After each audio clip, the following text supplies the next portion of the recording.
All right, Lewis. Well, welcome to D&M's with Dean. Thanks for having me, man. It's good to have you here. Now, I always love when I can chat to someone who has been on lots of podcasts or host one themselves because Flow's a bit nicer. you get it. Yeah. You get it. There's nothing worse than when you throw up like what you think is going to be just like a slam dunk with a question and you get One word. I had one guest. I won't say this person's name, but I was like, I think I'm a good question asker, and like I was like gritting teeth. I was like trying to get everything. I'd pre-frame all the context, ask the question. He's like, "Oh, I'm not sure." I'm like, anyway. So yeah, I feel it, man. Yeah, it just doesn't go anywhere. But it's one I always tell people that haven't ever done a podcast or don't plan to, like, do one at home with a friend and just get a couple of iPhones or one iPhone and just sit down and record your conversation and then watch it back and look at when you interrupt your friend, when you don't actually listen, when you're so quick to give advice when the person actually doesn't want advice, they just want you to listen. And you'll realize viewing yourself back that there's so many little things that you're not actually picking up on or doing, but it takes seeing yourself back in like a mirror kind of thing to actually realize that. What do you think? Well, first off, I had one question, but I want to ask you this. What do you think the biggest thing you've learnt from doing a podcast? From my own podcast or being on podcasts in general? Bit of both, like in general. For me, it was communication in general. I know that's super broad. Just being able to probably be okay with silence, to be honest. I have had some pain around like social settings and social anxiety. So I'd always have to speak really quick, and if it was silent, I'd butt in and I'd feel really tense in that. So being able to actually let it be silent for a little bit. So that's one that just came up. Just relationships in general, just being able to connect with other people, have a lot of curiosity. I had a lot of that naturally, but being able to, kind of what you said before we click record, like, there's people that you've known, like I've had friends that have come on the podcast that I went to high school with, and it's like you just ask questions that you never thought to ask them. And it's like there's a whole like layer to this person that you didn't know was there. So yeah, I'm trying to think of anything else.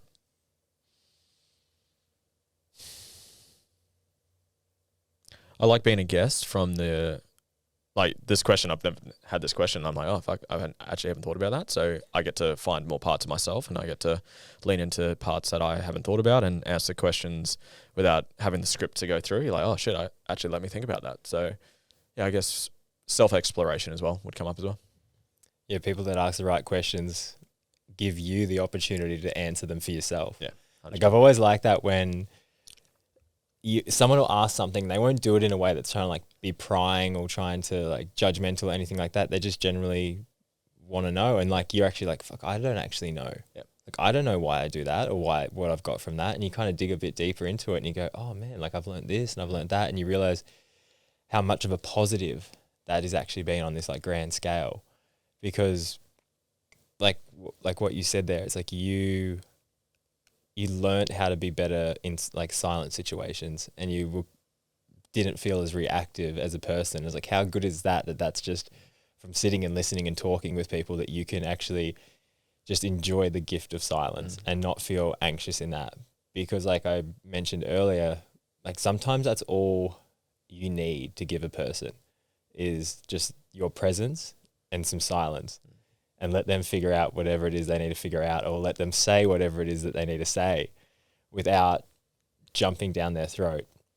And I know my early days of podcasting, and I don't know if you'd be similar, but you'd get a guest on and they would say something and you'd relate to it. So then you'd be, oh my God, I had the same situation happen. And then it's like this story stacking of like, well, you did this, I can relate. And it's not like you're doing it out of a spiteful way, but it's still like someone's trying to open up about something they have gone through or something they have done, and it's like your first instinct is comparing to something that you've done, and it's like you steal their shine off what they've done and you put yours on it.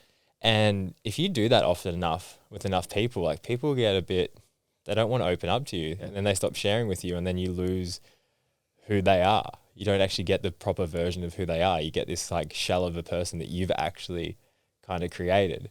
Because I saw a clip that you put up recently, and it was talking about how like not taking responsibility for people that you are going for, or like you're saying, it was to do with narcissistic people in relationships. And the theme I got from it was, it's like, okay, you're with a narcissistic person and you're blaming them, but it's like, what is in you that is drawing you to that person? Yep. What's the biggest thing you've found with dealing with clients and stuff that you've seen why people do that? It's a big question, so there'll be like some tiers to this, but from the top, I talk about trauma a lot, and transparently, I'm not a trained therapist. I'm alternatively trained through other things like NLP, timeline therapy, D-Martini facilitation, and other things. But my definition of trauma is a moment in time when something was too much or not enough, and it will be a specific word. It'll be a trait, action, or inaction. And it might be rejection, it might be criticism. If we were to use narcissistic traits, there would be lying, control, manipulation, avoidance. There would be certain things that people would say is narcissistic.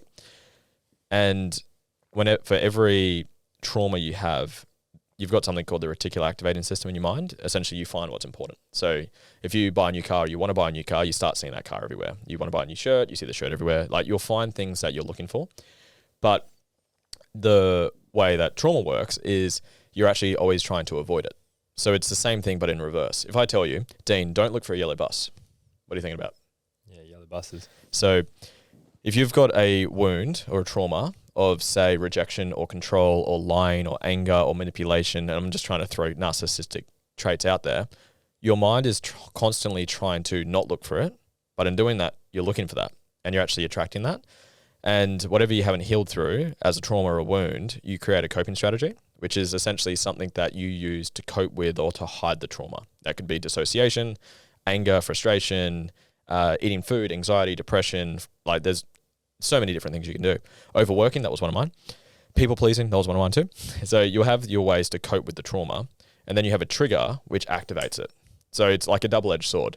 You're trying to avoid it, but and therefore you're actually attracting it and looking for it. And then when you find it, you get triggered by it. So it's like a very self-fulfilling prophecy. And in relationships, that's what you're doing. And it's a lot of this is unconscious, obviously. Everyone's doing the best of what they have.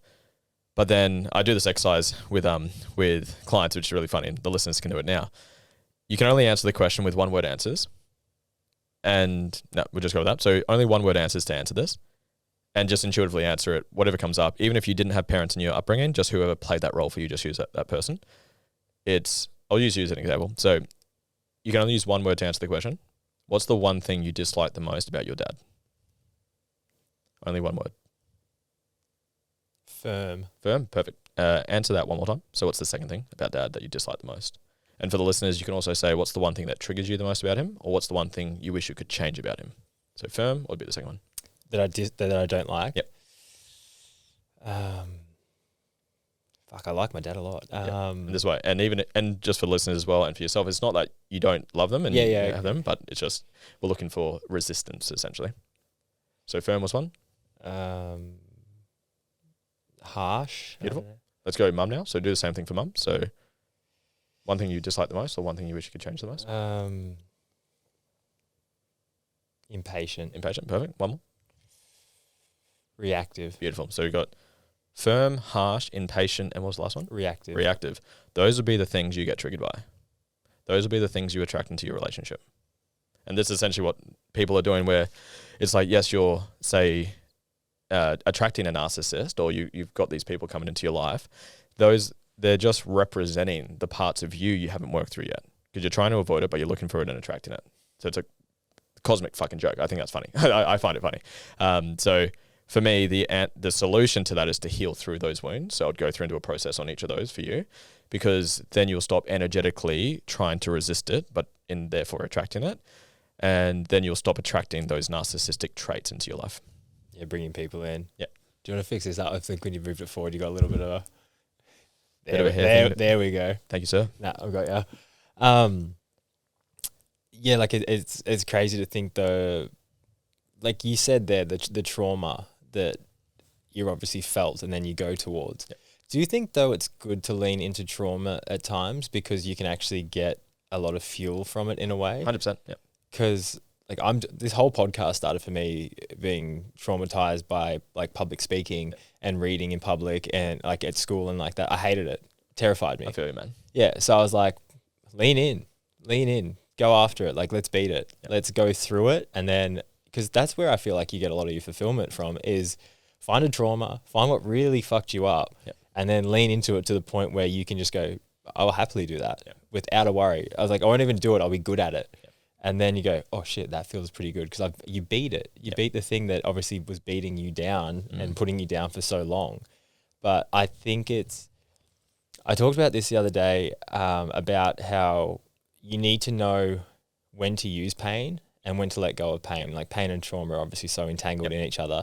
And I had this analogy that I came up with in my head, but you see when like you see a rocket, like a spaceship take off, huge boosters full of fuel, shooting that thing up to space. So it's like, that's your pain. That's how you need to get off the ground. That's how you need to, that's how you got to get going. That's how you've got to get to that next level in your life. But what does it do once it gets to a certain altitude? Let's go. Drops them. Otherwise, that would be unbalanced and it's never going to get as far as it could go. So it's like, you need to know when to drop that pain out of your life and when to let go of it. Because I got a close friend of mine, and his mum and his stepdad were really abusive and just not good parents. He used that pain to be motivated into doing more, being more, changing his entire life. And now he's doing quite well. But he's still holding on to that pain. And his mum's not even alive anymore. And he's still holding on to that pain. I was like, bro, you got to drop it. You got to let go, because that will fester in your body and turn 100%. Into some kind of disease, allergy, whatever it may be. So it's like, you need to know when to let go. Have you felt that in your life, where you've felt great levels of pain and you use that pain, but then you also knew when to let go of it? I love you, man. This is perfect. I love this whole conversation. So pain equals purpose, wounds equal wisdom. So whatever was most painful for you becomes most fulfilling to you. I talk about values and I teach values and purpose. They're two pieces I teach with clients, and 1000%. You use what some people kind of go to the extreme. It's like, I'm going to wait till I find my passion and purpose to get started. Use what you've got. When I started, I was mentioned I was in the fitness industry, and my fuel when I first got started is I was insecure as shit. And I felt like I wasn't enough for dad, and I was overcompensating, and that was the fuel to get me going. But that works until it doesn't. It will get you, and you can either you can be successful with that, but I just feel it's just a very exhaustive, heavy fuel source. So good, get going with it and start moving with it. And kind of like your friend you were alluding to, that's great to get you going, but it's what resentment is, drinking poison and hoping your enemy dies. It's like, great, use what you've got to get started, to pay the bills, to take the action, to do what you need to. But yeah, at some point, it's going from motivation to inspiration. It's going from desperation to inspiration. It's going from things that actually intrinsically drive you versus like, I feel like shit, or I'm going to prove this person wrong, or a big fuck you to this person. I'm going to show you what I'm capable of, which is good to start with. I did the same thing. But yeah, at some point, generally it's a midlife crisis that people generally have that wake up call, but you can have it earlier. I definitely 100% lean into what actually fulfills you, what actually lights you up, what's your soul's purpose, and then I go down that pathway. But I definitely agree, use what you got to use, because if you're like, fuck, I need to pay rent this week, or I need to put food on my table for my children, you're probably not going to be thinking about your purpose and trying to be super fulfilled. It's like, I need to survive and get through, and that's very normal. And I'd say most people would start there. But yeah, definitely at some point when you've got that ability to, and you've got the awareness to, definitely lean into like actual more fulfilling intrinsic fuel sources instead. Did you ever have a moment when you were going after this new lifestyle or goal, dream, and did you have someone that kind of doubted you, but that was actually a fuel that accelerated you to do the thing you wanted to do, whether that was a family member, a friend, or a partner, or anything like that? So I started, I went to BBC, if you know where that is. It's a school down on the Gold Coast. And I started my journey when I was still in high school. And I actually started with network marketing. So network marketing in general doesn't have the best name. I did Herbalife. I don't mind saying the name of the company. And like I remember I posted my first video, which would be 10 years ago now. I was literally down on Burleigh Beach, and my mentor was like, you got to post a video, put yourself out there, whatever. And I remember I walked down onto the beach, and down where Burleigh is, in between North Burleigh and Main Burleigh, there's all those trees where you can go up and chill under. And I was literally sat under this tree, and it took me about 45 minutes to film a 30-second video. And it was literally like super cringe. I found it the other day. It's really cringe. And it was like me saying, hey guys, get outside and live your life. Like, don't waste your life, or some weird shit like that. And I posted it, and I turned my phone off for 24 hours. I didn't want to see the comments because I've got a football background. So I was with the footy boys, and you know what the boys are going to do when they see something like that. And then like the next day at school, oh, here comes Mr. Motivation. How's your goals going, brother? Where's your Herbalife at? And I just like copped it like that. And yeah, so all of those would be in there. Family wasn't too bad. Was that motivating though, or was that just more destructive at the time? I didn't buy into it. I think it was painful for me.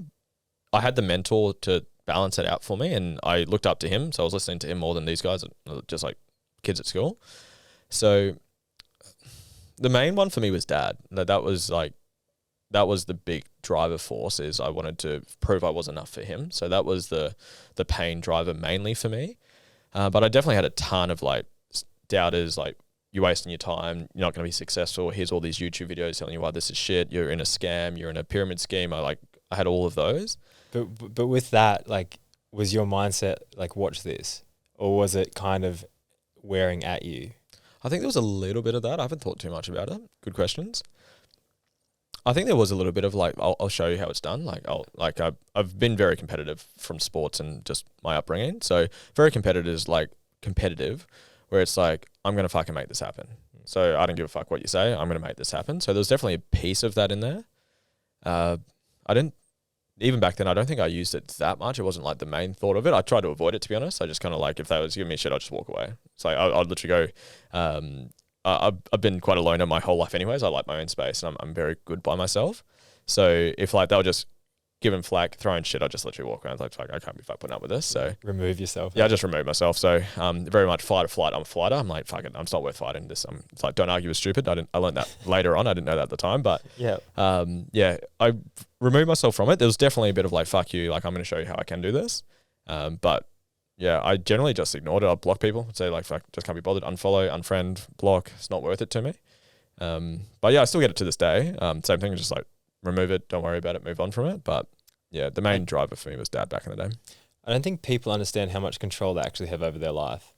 Like, I remember I had a friend, and they're like, oh, I can't not do this thing because this friend's a friend of mine, and then they're friends with someone else, so I've got to go to this party, or I've got to do this. I'm like, man, you can do whatever you want. 100%. And if you don't like something, you can remove that. You can like, you are such a big controller of your own life, destiny, whatever you want to call it. If you actually go, how is that person serving me? How is seeing that serving me? How is having that in my life? And once you start to cut those things out, like you said, it's like, this person isn't helping. This person is just putting me down, making me feel a way I don't want to feel. Cut. Like, you need to get good at cutting the people that aren't actually serving you in any way, shape or form, and understanding that as well. Because it's like, you've got to learn that there's going to be people that come into your life for only a brief amount of time, and that's okay. Like, people hold on to things way too tight, and they hold on to people for way too long. It's like, learn to let go and just be like, okay, this isn't for me now. And then guess what? The right people will come in, and then they might only be there for a few years, and then they'll go as well. And then more people will come in. It's like being open to this idea that you're going to meet so many different people, and each person's going to play a role in your life. And it doesn't have to just be the one set of friends or connections or whatever you've done from now to then. Because like, I couldn't imagine going to sit in a room and it's the same people forever. Yeah. And I guess small town mentality, that's kind of how it is in a way. Yeah. And I know plenty of people that like haven't left Australia and don't want to leave Australia. And I used to look at that and almost be a little bit jealous in a way that like, you've got so much of your happiness wrapped in being here because you haven't seen more. But it's like, once you see more, once you get kind of put in these different situations around different people, you go, oh my God, like, more of that, please. Like, let's go see what's actually out there. Like, what's this life about? Like, how can I see people that open up the ways I think? Like you said before, if you get people to ask you certain questions, if you ask certain questions, if you see people living a certain way, it makes you question the idea of this whole wrong or right. And it's like, it's not really wrong or right, it's just different. Yeah.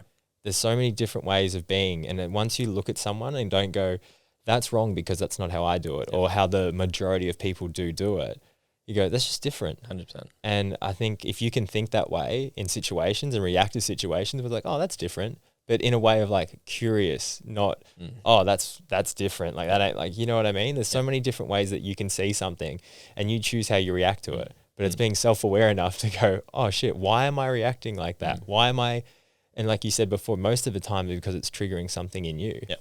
Nothing triggers you, it reveals what's in you. So just whenever you get triggered, be aware of it and tune into it. What is this revealing in me? Is it a trigger or a limiting belief? It'll be one of those two things.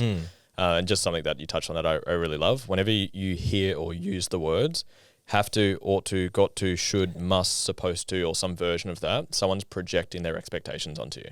And it's like, I always say, the favorite question, whenever you hear that, just ask yourself, ask the person, according to who?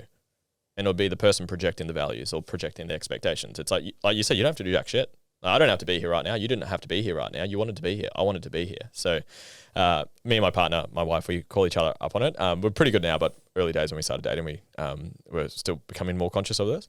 And I just remember I can't remember, it was 4 years ago now. She's like, oh, I just got to go to my friend's birthday party. I said, according to fucking who? If you don't want to go, don't go. Like, crazy concept. It's like, just do, I use the word values, but live to your values. Like, do what you love, do what lights you up. And if you don't want to do it, don't do it. And if these people aren't serving you and they're projecting their shit onto you and you don't subscribe to it, just get out of here. And tell the truth as well. That's the biggest thing, is someone won't do something and then they'll lie. Yeah.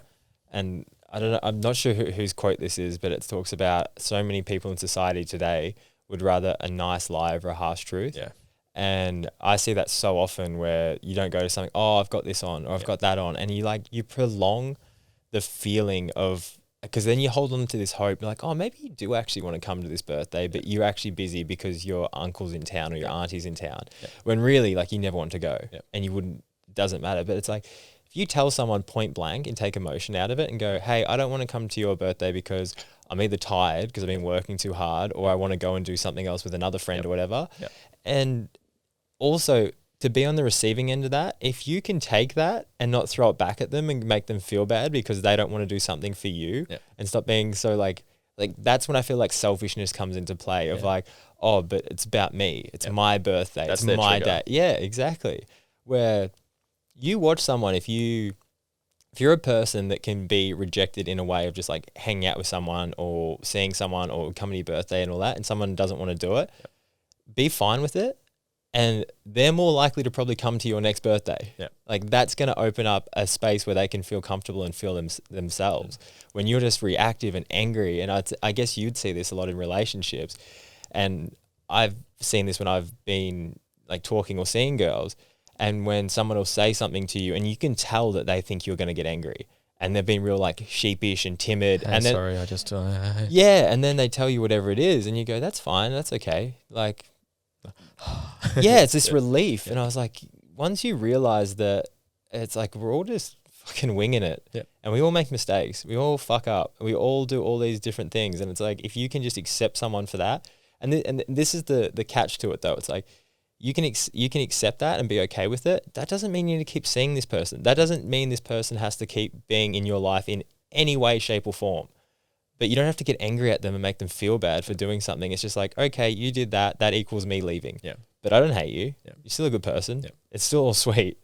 How often do you see that in your work with relationships and seeing people that are they're just too reactive in the moment, and they're not actually giving the person, their partner, the space to actually be themselves? Yeah, mate, all the time. Short answer, all the time, and not just relationships. It's magnified in relationships. I like the saying that relationships magnify the things you haven't worked on. So they're just such a big catalyst because they see you more than anyone else. Like, we've met each other for like an hour now, and you haven't seen me when I haven't slept properly, when I've had financial stress, when I've had some family dramas happen. So you're going to see a very limited version of me. I try to be vulnerable and authentic as I am, but you're not going to see the many sides to me that my wife gets to see, right? So it happens all the time from my experience and with my clients, but it just gets magnified more in relationships in a lot of ways. And it's just people just not understanding essentially what we're talking about, that one of the rules of suffering is expecting someone to live outside of their own values and for them to live inside of your values. It's like, people are going to live to their values. People that are conscious enough and want to do it, like if you're living to other people's expectations and trying to be someone else for someone else, like be someone that you're not for someone else, then you're going to beat yourself up. You're going to feel shit. I say low self-worth is feedback that you're not prioritizing yourself and you're not actually putting your own values and needs and expectations, like saying, hey, look, I just don't want to go because I just don't want to go. And it's like, and if that, I think something that came up when you were talking, for the people that actually love you properly, they'll be totally cool with it. Yeah. Like, I had the State of Origin is a small example. Like, I had a mate that said, hey bro, want to catch up for Origin? I said yes. And then the day of, I had like 2-3 clients and I was just fucking tired. And I just said, hey bro, look, man, I know you'll understand, but I'm going to give tonight a miss. I'm just going to chill out. It's like, I could come. I've got the time to come. I just don't want to come. And he's like, bro, I appreciate that. Take time for yourself. Yeah. Perfect. And if someone was to snap back at me for that, I'm like, brother, like, or sister, you just don't get it, and that's okay. They're doing the best of what they have, no judgment. But that's not, that's not the energy I want to reciprocate. And yeah, like you said, I'm not probably going to come over next time either. It's like makes it worse. But to answer your question, it happens all the time. So people just don't understand that people have their own unique set of values that are unique to them, which come from their pains and voids, which pain becomes purpose. And they're going to live to them to the best they can unconsciously. And then when they become conscious, they'll be better at it. And if you expect someone to live in your values, you're going to be very, very upset. And if you expect yourself to live in someone else's value, you're going to beat yourself up. Just know who you are authentically and be yourself, and appreciate that other people are going to do the same thing. There are going to be times I definitely say there's definitely flexibility, because when you have children, as an example, it's one of the times in life where if you don't put someone's needs ahead of your own, they literally die. Literally, they will die if you don't do that. So there's definitely times in relationships and family and life, business, where there's going to be times where you do sacrifice yours for someone else's. But I always say 80% of the time, aim to be yourself and speak your truth and do what's best for you. But in relationships, there's obviously going to be a little bit of wiggle room where it's time I want to put my partner's needs ahead of my own for now, because I know it's important to her or to them. So I always say 80% try to aim for your own values.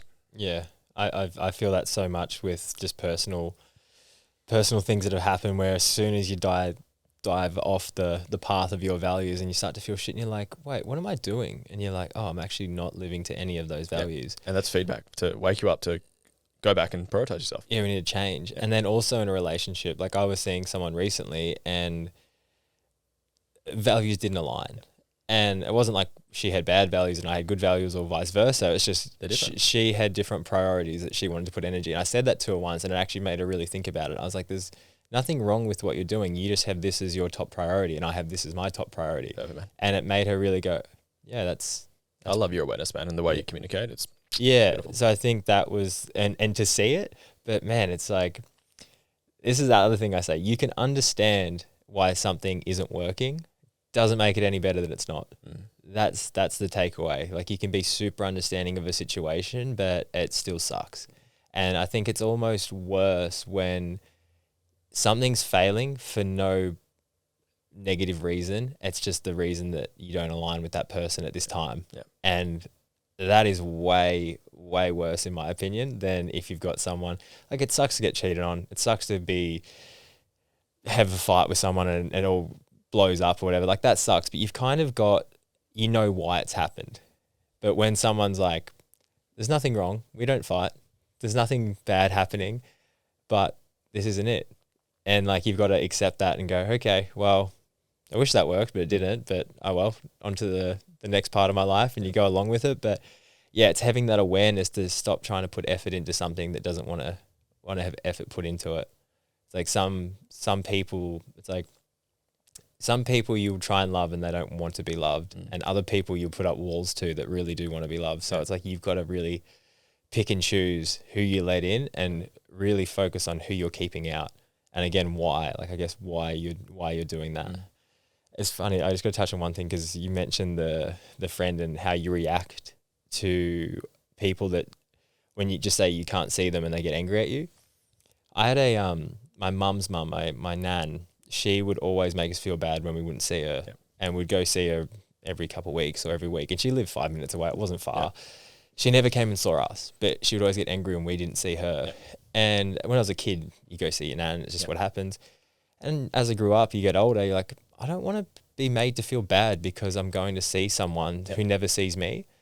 So I literally just cut her out of my life. I haven't seen her for, I don't even know now, maybe like 7 years, maybe longer. And it sounds sad to say, but I'm probably never going to see that lady again until she passes away. And it sounds probably harsh if you're listening to this and like family and all that, but it's like, at what point do I put myself first? At what point do I go, hey, I'm only seeing you because it seems like the right thing to do because you're my nan. But every time I see you, I leave feeling worse. I leave feeling guilty. I leave feeling like I'm doing the wrong thing, even though I'm putting effort into you when you're not putting effort back. So you just got to cut it and you got to go.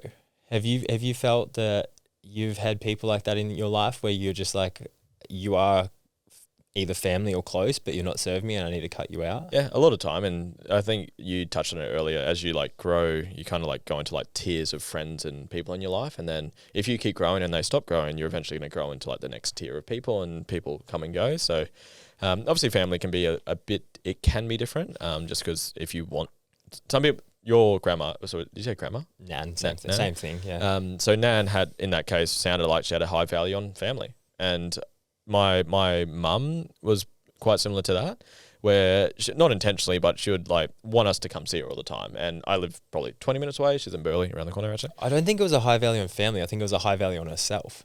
Okay. She cared about herself so much. So it's like, come and see me. You need to see me. We'd get there and she wouldn't barely even fucking talk to us. She just wanted us to be there. Okay. Yeah. Anyway, sorry, keep going. There's a value in there that's getting hit, and you guys are the way that she hits it. And it was just not aligned with what you wanted. And yeah, I've done a lot.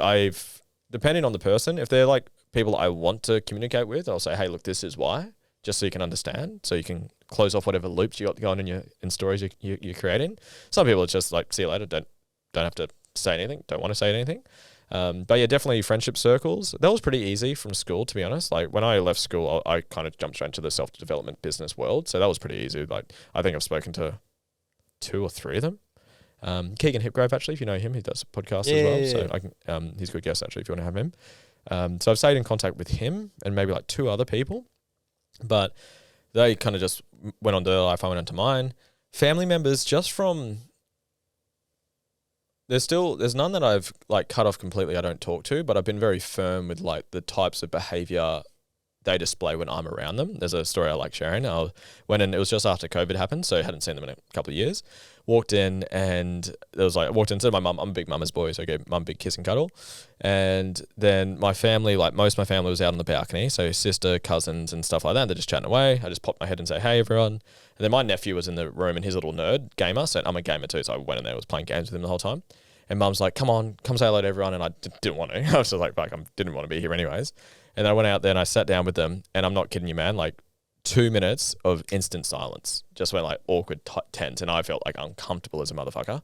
And I was like, okay, sorry guys for doing what I just did and killing the vibe here. But I'm just curious, like before I walked out here, you guys were talking. Now I'm here and I've obviously stopped the talking. What were you guys talking about before I walked out here? And they said, oh, we're just talking about like Kim Kardashian, Kanye West and stuff. I was like, oh, what about them? They're like, oh, just talking shit about them, to be honest. I said, okay, so you're just like gossiping about people? Like, yeah, that's exactly what we're doing. And they were like quite actually pumped about it. I've said, look, guys, I love you. And I've driven all the way down here to be here. I want to see you guys. I want to have a healthy relationship with you guys. But that energy, I just don't partake in it. Like, because what you put out is what you're going to get back. And I want to come see you. I want to hear about your life, what you're working on, what your goals are, what you're working through, what's exciting about your life, what you're grateful for. I want to hear all those things. I want to hear the things you're struggling with and what you're working through as well. But if that's what you guys are going to do, no judgment, keep doing it. I'm just going to go home. And since that day, which was whenever fucking COVID finished a couple of years ago, they don't display that around me anymore. So it's kind of like a boundary I've set within that. So yeah, I've definitely cut off friends, business partners, ex-business partners, people when they come and go, they just kind of fizzle out, or I just have a conversation like that with people that I want to keep a relationship with them, but I just don't want to have that part bleed into me. I'll just say, hey, look, if you keep doing that, I'm out of here. So again, I'm willing to walk away from it. That's like you say, it bleeds into you, you get sucked into it. Yeah. Like how often does someone start gossiping about something? You're like, I don't gossip, but then someone says, and you're like, oh yeah, they do that. Yeah. And then you're like, fuck, I'm on the ride now. Yeah. I'm going down that path. And it's like, you need to know when to cut that. Yeah. And know what you want to take from it and want to not take from it. Yeah. Man, it's hard though, because at that point it's like you're cutting people out of your life, and that's not a good feeling to have. But you've got to put yourself first in that situation. Yeah. You mentioned before, you said you're a mama's boy, and I've got a really good relationship with my mum. But I'm interested to hear what you said. How has that affected your relationships in a negative and a positive way? I've never been asked this question. Perfect. Thing that just came up is it's back to those questions I said to you earlier, like what's the one thing you like and dislike the most about it? So my mind went to those questions. So by being a mama's boy, I didn't develop much of the dark masculine, if you've done the masculine energies and you're familiar with that.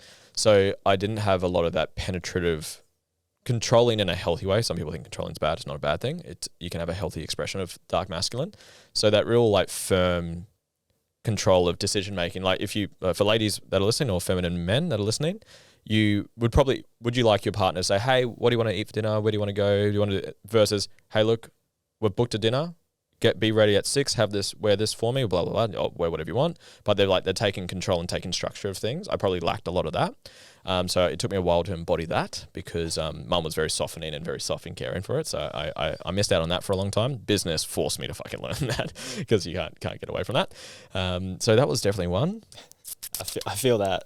Yeah. So I feel, because it's like you want to be understanding and you want to be considerate. Yeah. But it's balancing that with, you don't want to be like, you're doing this, you're wearing that, you do it, like you don't want that. But also I know in it, like if you lean into your masculine and they lean into their feminine, like there is good give and take with that. Yep. But I've struggled with that as well in relationships where I'm like, I'll know what I want to do, but I'll also be like, well, what do you? Yeah, I want to care for you. Yeah, what do you want to do? Do you want to go here? You want to do that? And I can see how sometimes they go just make a decision. And it's like, well, I've got a decision, but I don't want to make the decision. And then you turn around and go like we always do this. And you're like, well, fuck, like you know what I mean? Yeah.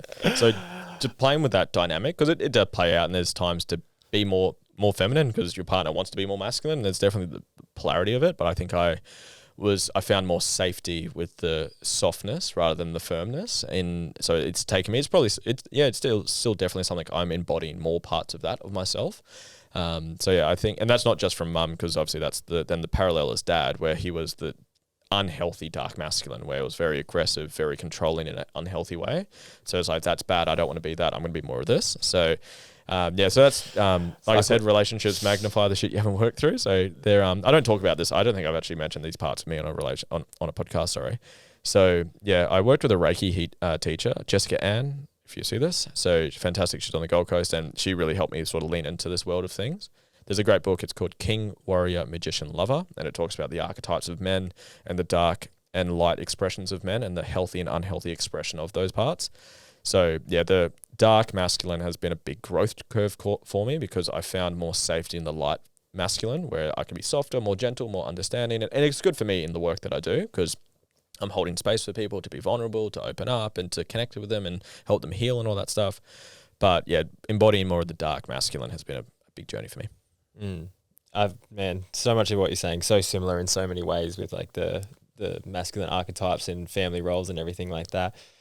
Also, you said you're a people pleaser. Yep. So I'm fascinated how you view women.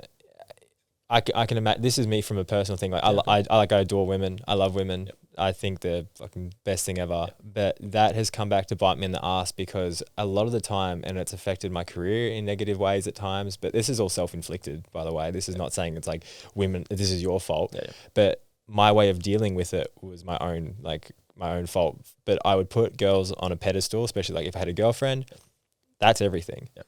And you lose sight of what you actually need to be you. Yep. And so many times I'd be away racing or I'd be away doing something and I would not be present when I was overseas. I'd not be present with my job. I'd not be present with my friend. My mind's back in Australia with my girlfriend at the time, and I get so caught up in that. Yep. And even if the relationship was going well, it's like it's still, you're too sucked into it sometimes. Like you need to be an individual person that shows up with another person, not this single, I don't know, I don't want to butcher that and mess it up because obviously you want to be, you've got to have your own space and do your own things. But I'm still trying to figure out like what's the solution to this, because I don't want to not love women to the extent that I do, because I love that feeling. Like I talked to one of my friends the other day and I said, like, we're talking about happiness and where you get a lot of your happiness from. And like mine's when I'm in a relationship and have like a loving partner. Like nothing else I've ever done has made me feel as happy as that. Yeah. And she's like, oh, that's kind of sad. And I was like, why is that sad? They're projecting their value, so I don't agree with that. But I think they said they thought it was sad because they're like, there's so much else in life to love. I'm like, I do love everything else. But at the top of the pyramid is connection. Yeah, so you have a high value on connection or relationships, however you want to categorize it. And that will be because you had a void around connection and relationships in your upbringing through mum, dad, whatever. So that's important to you.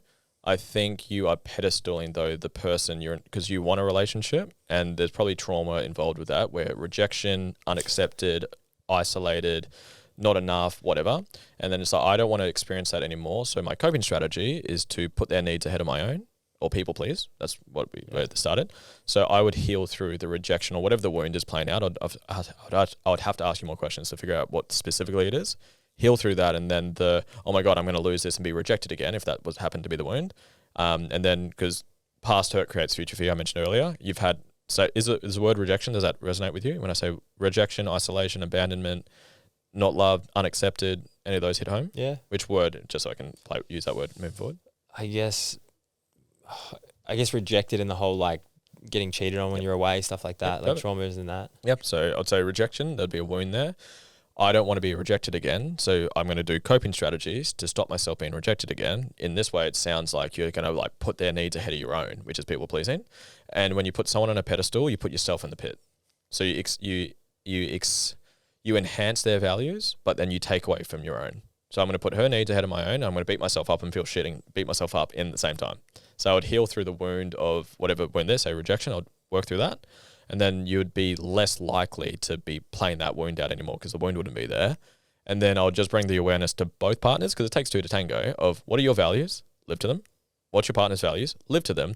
Make sure you guys have alignment with the non-negotiables, because I don't believe in having 100% alignment because you just become friends with each other. I don't believe in having complete disalignment because then it's a stranger. I recommend 25 to 75% of alignment with non-negotiables. For me, self-growth. For me, health. For me, family. I want children long term. It's the compatibility versus chemistry conversation.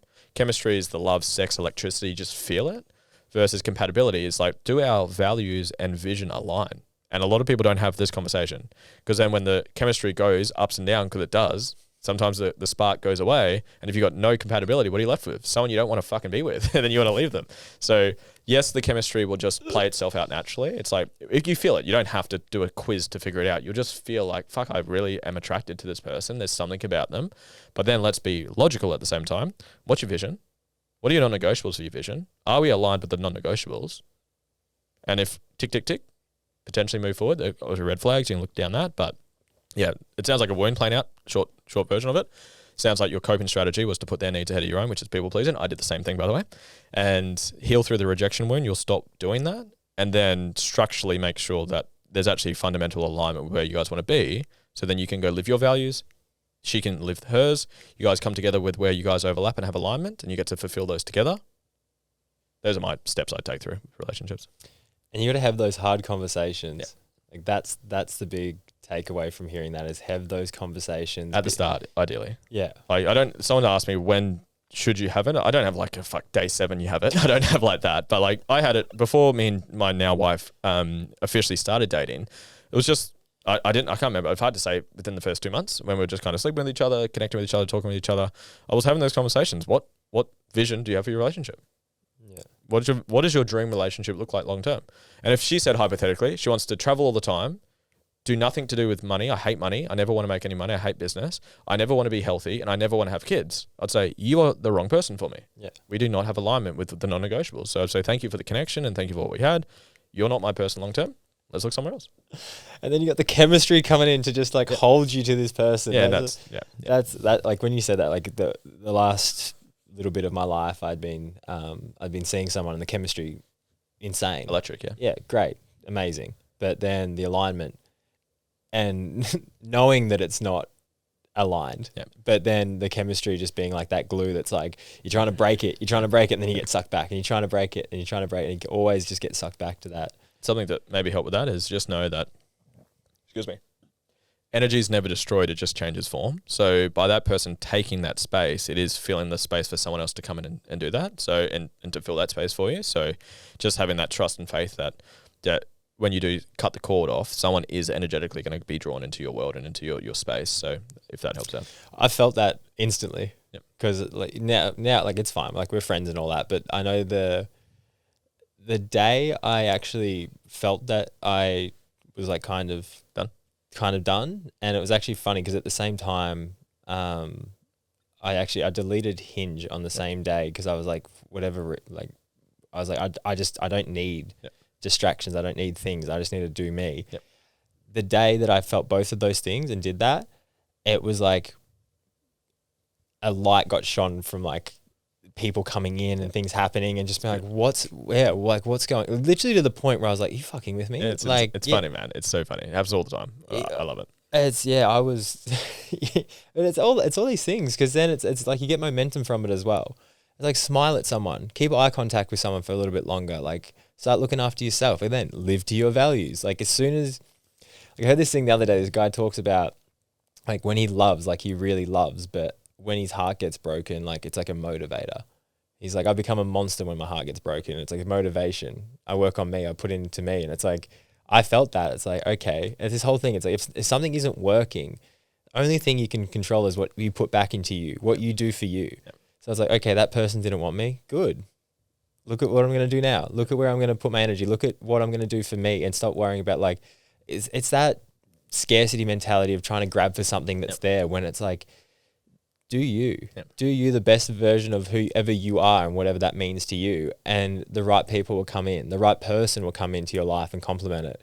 But as soon as, and it's so cliche and it gets thrown around all the time, but it's like that whole idea is like, make your garden beautiful, like make yourself beautiful and be attractive, not just like physically, mentally, spiritually, whatever it is that you want to work on and what you want to do. If you do that, it's like, look who's popped up. You're like, how did this happen? It and just magnetizes it, man. Oh, and I fucking hate this word, but I'm going to say it, like manifesting. But all manifesting to me is focus. Yep. What are you focusing on? Are you focusing on your health? I like that. Are you focusing on your career? Are you focusing on whatever, making money, surfing, meeting up with friends? Like, what is your focus? Like, that is manifestation, is focus. So it's like, I'm focusing on all these things, and then good things keep happening. You're like, I manifested this. It's like, no, you focused on it, man. You put energy into the thing you wanted to do, and because of that, look what came back. But like you said, like, what are your top 3 values? Coaching, learning, relationships. And the coaching comes from the lack of coach or father figure. That I got what I needed, not what I wanted. So I got diagnosed with Asperger's, ADHD, and autism. So I was just like a weird, emotional, jittery kid, and mental, emotional, physical abuse. So then my nervous system was really dysregulated. So I didn't have the father figure, the mentor, and I now categorize that as coaching, to help me where I needed it. And there's that cliche quote, you become who you needed when you're at your lowest. So highest values coaching, look what I do for a career.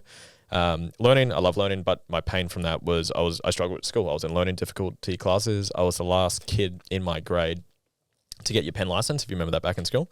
And my handwriting to this day is fucked too, by the way. I can barely read my own handwriting. But I struggled learning. That was a pain for me. It's a void for me. And then relationships and I categorized relationships, including friendships as well, because friendships were very painful for me, because social settings, just to this day, I still don't really get it.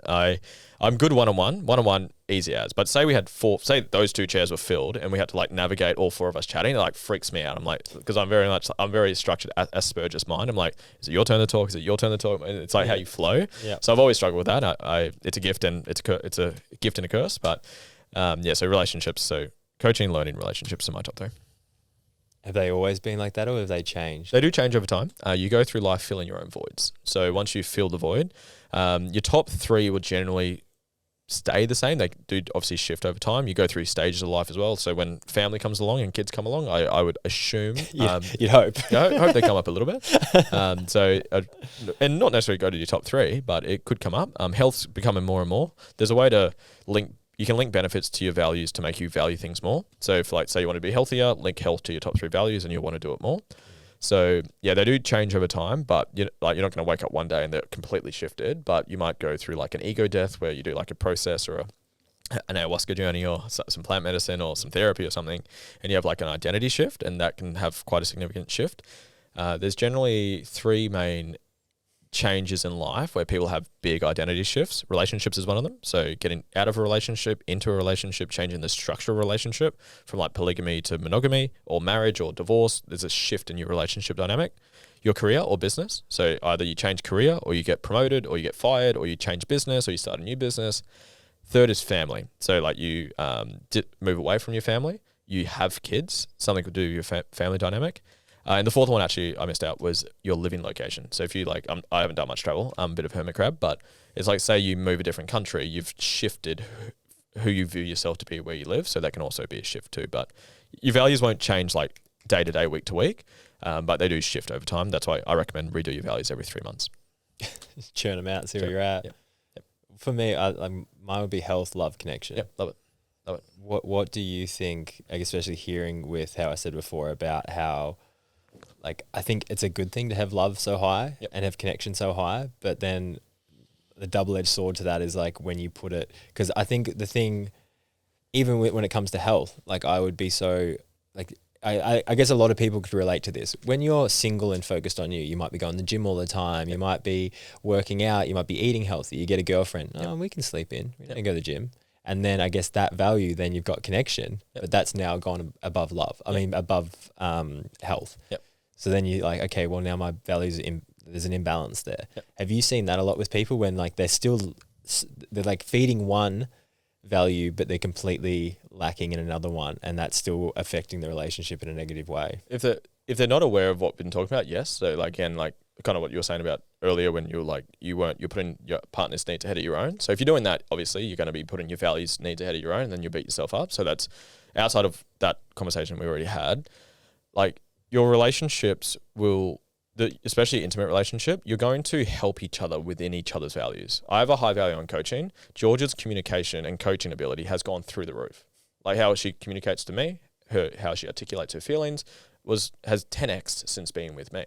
My value on family, she has a high value on family. My family value has gone up. I care about them more. I think about them more because I've just been around her. She's helped me with the image. I'm still not that great with it, but I dress pretty like basic as fuck, and like I dress basic as fuck. Shout out Good Humans Factory. Cooper, if you watch it. So I wore this on 2 podcasts yesterday. So perfect. The black goes well with the black. Yeah, love it. So man, I used to. Like, I wouldn't even do my hair. Like, I would, like, super scruffy as. So, Georgia has a high value on image, so she's helped me with that. So, you're going to help each other within your values. The thing that, for me, comes to mind was just comfort. Just, like, you're not expressing them to the degree you wanted to. You've gotten a bit comfortable with it, which is very common in relationships. You hear it all the time. I think there's a crazy stat around it, like, percentage of people that, like, put on weight when they get into a relationship or something like that. I've seen it once. It was crazy. But, yeah, if you're not doing what we spoke about where you're putting your partner's values ahead of your own and beating yourself up and devaluing yourself, don't do that. Know your values individually. Make sure you give each other space to go live them out. So right now I'm here coaching. I don't even know what the fuck George is doing. Like, she'll be at home doing whatever she wants to do. It's like I just give her the space to prioritize her values, be the fullest expression of herself, and she gives me the space to do the same thing. And then we come back being the best version of ourselves to then connect and grow together in whatever way we want to. So just give each other space to prioritize your own. For me, the question was more around like comfort around it. So say you've gotten lazier within your values. So then I would probably just check into like, what are your goals? Do you want to do that? And are your actions back in that? Do you want to be fitter, but sleeping in, is that going to get you there? So again, no right or wrong. It just kind of like you were saying, there's no right nor wrong. It's just what do you want? Do you want to keep comfortable and put an extra couple kilos, but your connection's higher? Go for it. Yeah. Or do you want to be fitter, healthier, more disciplined in health? And go for it. No right or wrong. Just do what you want. Yeah, it's just different again. Just different. No right. Yeah. It's thinking. Life's nor good nor bad. Thinking just makes it so. I think that was Hamlet. So it's like, if you want to be a little bit more overweight, but you get to sleep in the morning with your partner, go for it. Yeah. If you want to wake up early, go train, go for it. Yeah, this part of my life is sleeping in, cuddling my girlfriend, putting on a few kilos, and I'm so okay with that. Yeah, go for it. I'm so like, yeah, I know what you're saying. Yeah. You mentioned a little while ago how you said you had Asperger's. Yeah. How did that ever feel like? Did you feel shame in that, or did you always just feel like it is what it is and it doesn't matter? I'm quite passionate about it because obviously having it, but I am hesitant with labels, or I'm very cautious with labels, because labels can help when it's like you're sort of categorizing and giving people like a bit of an understanding and knowledge of something. But at the same time, labels become very, very, very limiting, because one of the traits of the ego is your identity. Your ego will make itself right. So I was told, you have this is who you are. These are your flaws essentially, and this is who you are. They told me you're bad with social settings. You don't understand things. You think differently. You're strange, different, whatever. Like, they gave me all these limitations. And back then when I was 5 years old when it happened, when I got diagnosed with it, I believed it, because I obviously didn't know what I know now. So I made those things true. So it's the self-fulfilling prophecy. You believe something, so the RAS looks through it to find evidence to support it, to make it true. So it's very self-fulfilling and very self-limiting.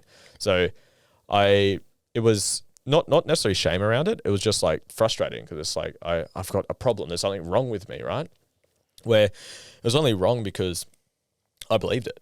and I fed into it and I found more evidence to keep fulfilling it. It's just a shitty cycle. Once recognizing it, doing self-development, doing some Tony Robbins, he was my first self-development program I went to. And once understanding beliefs and the ego and limitations and trauma and all this stuff that I've been mentioning and doing my own work, it's like most people would never tell from a social setting aspect that I have it. Like I did a podcast about a year ago, and I met the guy and we're chatting and he didn't know that I had it. I dropped it on the podcast as I was talking. He's like, mate, I would never have told it. Like you shook my hand, you looked me in the eye, we chatted really well. I've got friends who have it and you're nothing like that. I'm like, man, I've done a fucking lot of work on it. Like if you met me 10 years ago, I'd be fucking shocking. So I've done you can work. There's benefits to when you can categorize someone, so you can have a bit of a rough understanding what their quirks are, what their traits are and stuff like that. But I don't like it where it then puts you into a box and that's who you are and you can't get out of this box. For me, a shitty way to live, where especially if you know who Joe Dispenza is, where it's like the transformation that man creates for people like literally curing cancer, curing MS, fixing spinal cords, people that are blind seeing, people that are deaf hearing. Like he has these insane transformations that from clinically diagnosed problems that you can never fix, yet he's doing it every single day. So it's like the potential of human beings is insane. So again, there's pros to it because you can understand people. If you hear someone's got this traits to them, you can maybe treat them in a way that's going to serve them all. But I don't like the limitations that come along with it. Next question I want to ask: if someone called you normal, how would you take that? Someone described you as like, this is Lewis. He's just a normal person, just normal. Yeah, I don't. Not too many things come up for it. I'd probably say who's the person describing, because if it was a person like me, they're like, yeah, it's normal as fuck.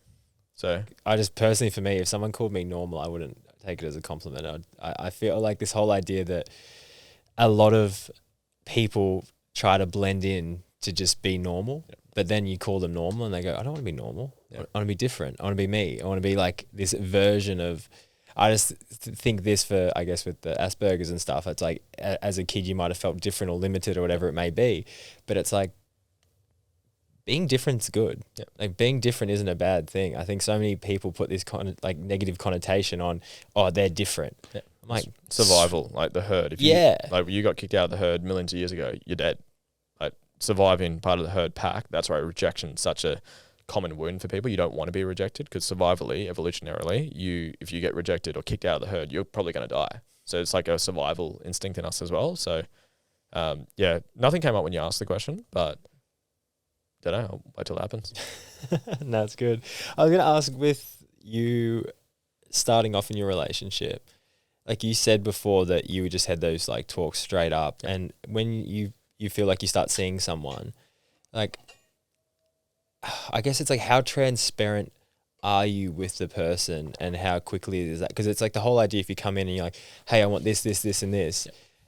Even if you're very much attracted to the person, and you could see when people come in very hot, it's kind of like, I know I felt that even when I've been very attracted or into someone and they've kind of come in a certain way, then it's that, I hate saying the chase, but it's kind of like part of that. How have you felt the best way to like manage building into a relationship? I don't deal with it much because I did it for myself, but it's probably not a conversation. It's ironically, I had a client messaged me this morning, one of my one-on-ones, and she said she's nervous getting back into the dating game, so maybe this question will pop up in the coming weeks. But if I had to answer it, like the more I work on myself, the more I lean into intuition, because I don't believe there's do it at day 7. That's when you have the chat. I just don't believe that's there. Depends on dynamics. It depends on where you're at with your own growth journey. Depends how conscious you are. Depends how conscious the person is. Depends what you're wanting. Are you just wanting some casual sex? Are you wanting to actually go down potential marriage or relationship or family? Do they have the compatibility? Obviously, you need to have that conversation to get that. I'd say just intuitively, and kind of like what we're saying, like speak your truth. Don't like if it comes up on day 2, it's like they say they mention something about kids and like, oh, I'm curious. Like, do you want kids long term?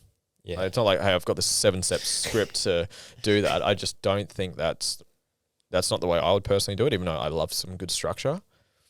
Yeah, my answer is intuition. When does it feel right? If it feels right on day 1, do day 1. If it feels right on day 10, 50, 100, I think you'd get to a point where it's like you're probably at the decision of whether you want to go all in on this person or not. And it's like my one bit of advice: before you decide to go all in on this person, have the chat. So whenever that may be, and that might be one official chat, or that just might be little questions as you go through and you're just sort of ticking things off along the way. But before you say, this is the one I want to go all in on, make sure you've got that compatibility. Do you think as well with relationships, especially this day and age, they're so transient? They're just so and everyone, we talked about it before, we touched on like to build a good relationship, you need to build with each other, and you will take some of their values and you'll take some of theirs, they'll take some of yours. Yep. And you build on each other and you build and grow this thing that is a healthy relationship. But a lot of people now, it's like this abundance mindset with, you go on a dating app, you go out, it's just next.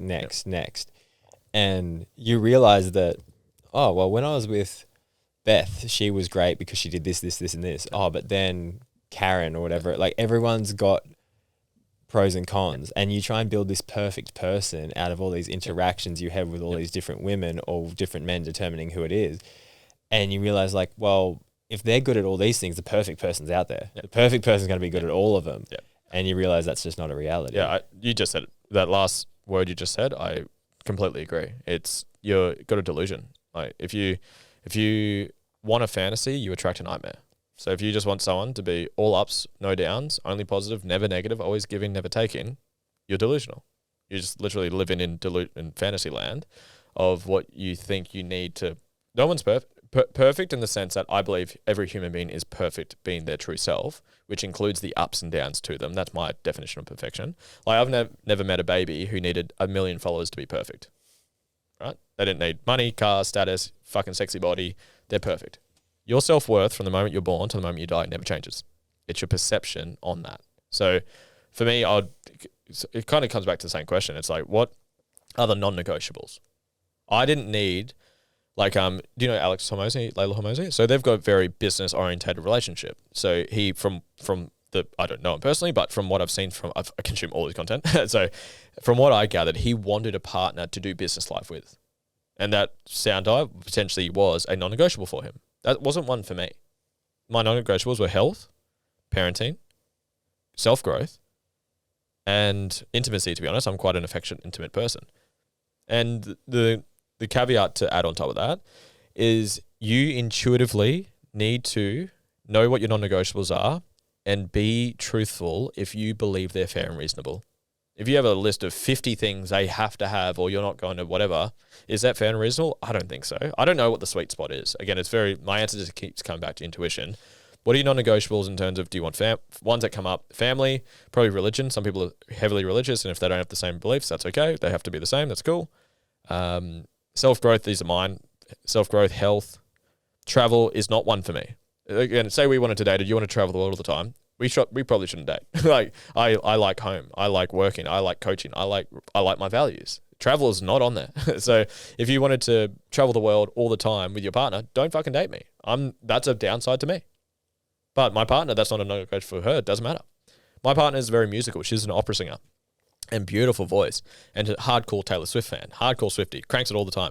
I barely listen to music. I don't really give a shit. Like, it's not like, oh, I can't have a partner that's not into it. I hope people wouldn't have that anyways. But it's like, if I needed a partner to be musical, it wasn't a thing for me. Like, sorry, if my partner needed me to be musical again, it wouldn't work. But she does need to. So what are your non-negotiables? Just tune into your truth authentically. Is this fair and reasonable? Is this practical, or is this a bullshit fantasy where they have to have all these boxes that you pick from 10 different women of all their upsides and you're ignoring all the downsides? Because you're never going to find a one-sided human being. You're never going to find it. I'm yet to find one. I think as well with your non-negotiables, also ask yourself why. Yep. Like, why is this a non-negotiable? And it could be very valid, but I'm sure there'd be some shit mixed in with that is Great like... point. Great point. You know what I mean? Yeah. There could be some stuff in there, but it's like, oh, she has to have brown hair. Yeah. You're like, why? Yeah. And Is this through a wounded lens or a healed lens? So great point. Yeah, because I know sometimes where it's like, I'm looking for this, but like, man, that's like I was talking to a friend about like the 4 whys and to pick anything in your life that you do right now and then just go, why?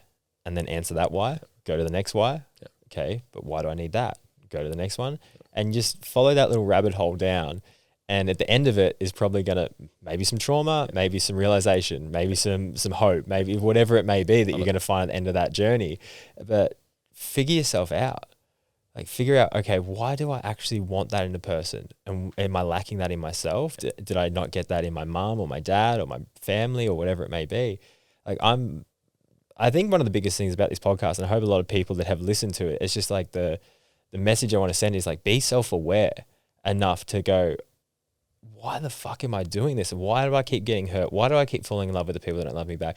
Why do I work this job? Why am I doing that? And like really figure that out. Because I think at the moment, and I know I'm victim to this all the time, is you numb yourself with so many different distractions and inputs through work, life, friends, family, like all these things. And it, again, not a bad thing, but you go, who am I? And what the fuck do I actually want to do? And once you kind of can go in on you, you might want to live a completely different life than what you're currently living, or maybe you want to try something new or do something different. But it all starts with that self-awareness of like, okay, what actually makes me happy? And am I just going along for the ride because I'm trying to make other people happy because of something else? Like, you know what I mean? It's like you can go down this really long journey of self-discovery, and maybe you need different medicines or something to dive into that. I'm not suggesting that that's what you do, but try things, like try something new and see where it takes you. Like it could take you down the best thing you've ever done. It might change your life forever in a positive way. But I never want to get to the end of my life and go, oh, what if I tried that? Or what if I did that differently? Like why not? Why not give it a try? I love it, man. And see where it pans out. And then at least you're like, well, I tried that hat on, I didn't like it. I'll try another hat on, see if that looks better on me, and just keep going down that path. I was supposed to ask at the start of the pod, but we got carried away. But love it, man. I had a question. What do you always want to get asked on a podcast that no one ever asks you?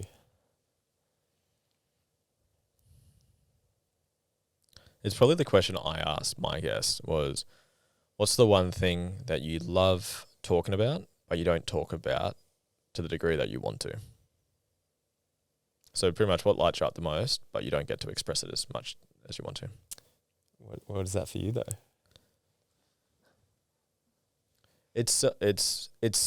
Healing is one word you can use. I use personal transformation, but just like the level of depth it goes to, like how I went from like the moment in time to the RAS to you attracting it to then when you actually start doing inner work. Self-growth or inner work for me is learning to love all parts of yourself. So those parts, like we did those things with mum and dad, those are parts of you that you haven't learned to accept yet. And you judge yourself for it and you shame yourself for it. So I like the depth of self-development. I don't really get to sort of mingle in that as often. I do with my clients. I had a coaching call with my group call this morning, and I get to sort of sprinkle those whoa. They're like, whoa. I like that teaching moment, that coaching moment where the penny drops for taking the sort of things that can be quite complex, but making them simple enough to give them the light bulb moment. So just dancing around healing, transformation, and guiding people through that journey and actually helping people go through it. I could talk about it all day, man. I love it. Mm. So you just want, I get what you're saying. Like what lights you up? Yep. What are my values? Essentially, my highest value is coaching, and the depth on that. What's like the deepest, most expressed version of your coaching? If you were to talk about it right now, what would it be? It's kind of like that. So I was pretty much answering it before, is just getting to the depths of like when you're triggered, it's reflecting a part of you that you haven't learned to love and integrate about yourself. And until you do that, you'll keep attracting it, being triggered by it, attracted into your relationships. And then when you actually do integrate and healing it, you'll actually elevate your level of consciousness where things that were at arm's length from you that you're wanting to attract, but you just seem to get this far and it's always there, but you can never get it because you've got this emotional resistance that's repelling it because you're actually got wounds attached to it, start showing up for you. It's like that thing, how when you said that, you finally made that decision to cut that person off and then things just showed up. Yeah. It's like the quantum field playing out. So the depths of healing is my jam. I hate as well because like I said before, like I know that that's what I should do. Yeah. Like it's that thing where you're like, I know I should let go. I know this isn't right. Like I know, and I think that's why it probably eats away at you more because it's not like you're questioning what the right thing is to do. Like you've known for a while, but still. Every emotion has a motive. So even just to bring your awareness, you just said the word should 3 times. I should. That's according to someone else. So you'd be comparing yourself to someone else in that moment. And I felt get present, who are you comparing yourself to? You don't have to do jack shit. You're doing exactly what you want to do deep down because it's going to serve you, your values in your perception to the way you want to. Now, is it the optimal way to do it? I don't think so. So that's when you can then bring in more awareness to be like, hey, look, you're doing this. What's the down? So I'll use smoking as an example. 100% of people know smoking is not good for you. Why does people smoke? There's benefits to it. Stress, connection with their parents because their parents were smokers, helps them get out of social settings. It's like there's reasons they do it. What's a healthy way to get the same benefit? Do that. Go for a run. Go for a run. Meditate, yoga, stretch, whatever. Deal with the fucking trauma that you're using to overcompensate smoking with. Like, there's a healthy way to do it. There's nothing wrong with doing it. No judgment. There's no universal law saying you can't do it because you can do it. Is it the way you want to live life? Most people probably say no. Some people say yes, and that's cool as well. So, yeah, just to bring your awareness to that, because whenever you say should and catch yourself, you'll start doing it after this podcast. Should, have to, ought to, got to, must. There's someone's values that you're taking in, whether it's dad, mum, ex-girlfriend, friends, religion, society, a TV show, you saw someone act that way, and that's the way I'm going to act now. It's like you don't have to do shit. You shouldn't have to heal through anything. I'm a big fan of it, and I see the benefits to it. But there's some people that never. I say once you heal trauma is your biggest gift once you heal it. Not everyone chooses to open their gifts, and that's okay. There's some people that choose to open it. I help people open their gifts, and it's fucking magical when they do. But not everyone has to. I'm not going to force someone to. Especially with inner healing, that's like the worst thing you can do. It's like fucking open up to me and be vulnerable to me. That's like the worst thing you can do. So yeah, just be aware. Whenever you say should, have to, ought to, got to, must, supposed to, you're projecting someone's values onto yourself, or you're doing it to someone else. I guess I just look at it as, I guess looking why I'm saying should is because I know if I do the thing that I said I should do, I would probably feel better about the situation that I'm currently putting myself in. So what's the benefit of you doing the thing you're actually doing? Holding on to the hope of finding love. Beautiful. Now, is there a healthy way you could get that? Loving myself. Beautiful. How would you do that? Go for a run to start with. I don't know, like be healthy, look after myself, read, do podcasts like this, do things that I know fill me up, and make me feel good. I'd also go the trauma route then. I'd say, what are you protecting yourself from by doing what you're doing? Use one word to answer it. What am I protecting myself in the way of staying in a relationship that... So what are you protecting yourself from by staying there? Pain. What type of pain? Like love pain. Cool. Say one word to say love pain. What's it, sorry? Say one word to describe pain and love. Sinking. Cool. What behavior have you had pain around with love? What trait, what behavior? I think you used the word earlier on the podcast. Like traveling, or how do you... What, in relationships and love, what has someone done or not done to you? Cheating. Yeah. So cheating, rejection, there'll be something like that. Yeah. So then I would heal through that, because there'll be that resistance there that's playing out. It's like the cat and mouse. It's like you don't want to do it, but you keep doing it. it's like whatever you say sorry for, you keep doing.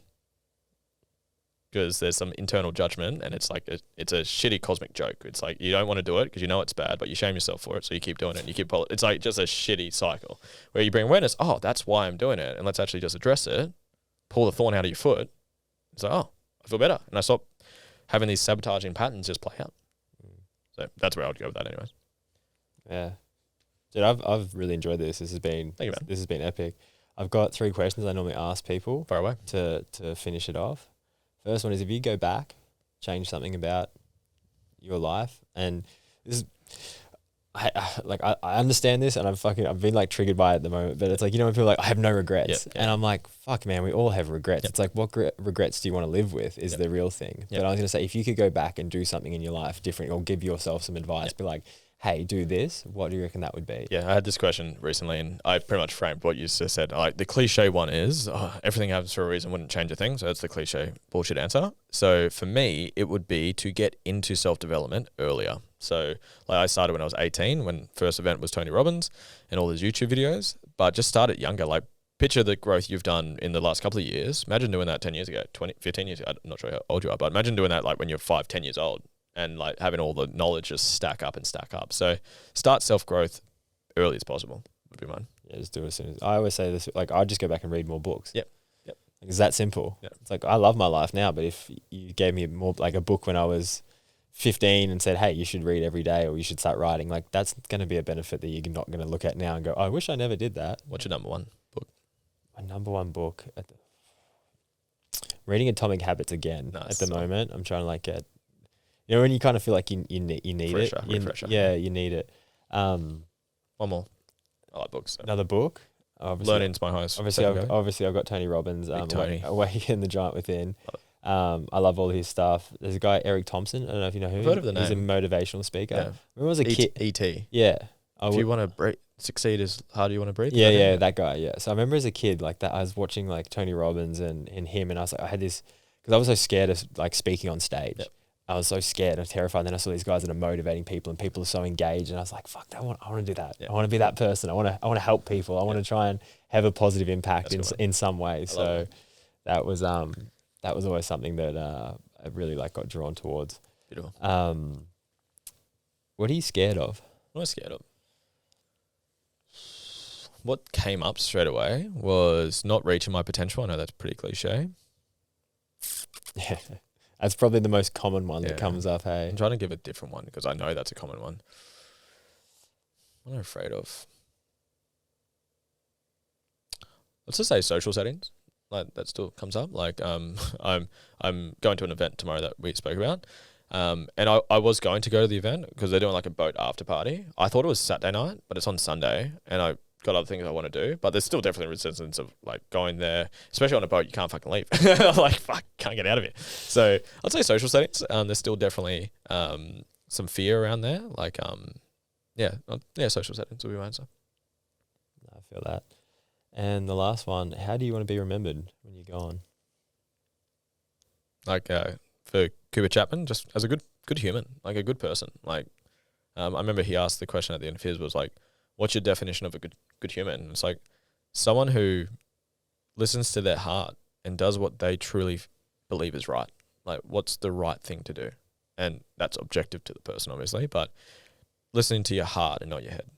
Like in this moment, is it right? Like I shared vulnerably on a podcast yesterday. It's like I had a conversation. I had something that I was hiding from my wife, and I was shaming myself for, and I'd lied to her, and it's like I kept thinking about it, and the emotion kept coming up, and it's like, oh, I just don't want to say it. It's too tough a conversation. I want to avoid it. And I was just like feeling it, and I was feeling the emotion. I'm like, what's the right thing to do? It's just fucking tell her. I literally had to go 3, 2, 1 to tell her, and I started crying. It was a big conversation, and it's like I'm not perfect, and from the always positive, never negative. I'm not a one-sided human. I have my flaws. I have things that I've done wrong, and I've had things that I'm working through. But for being remembered for most of the time, doing what was the right thing to do. Right?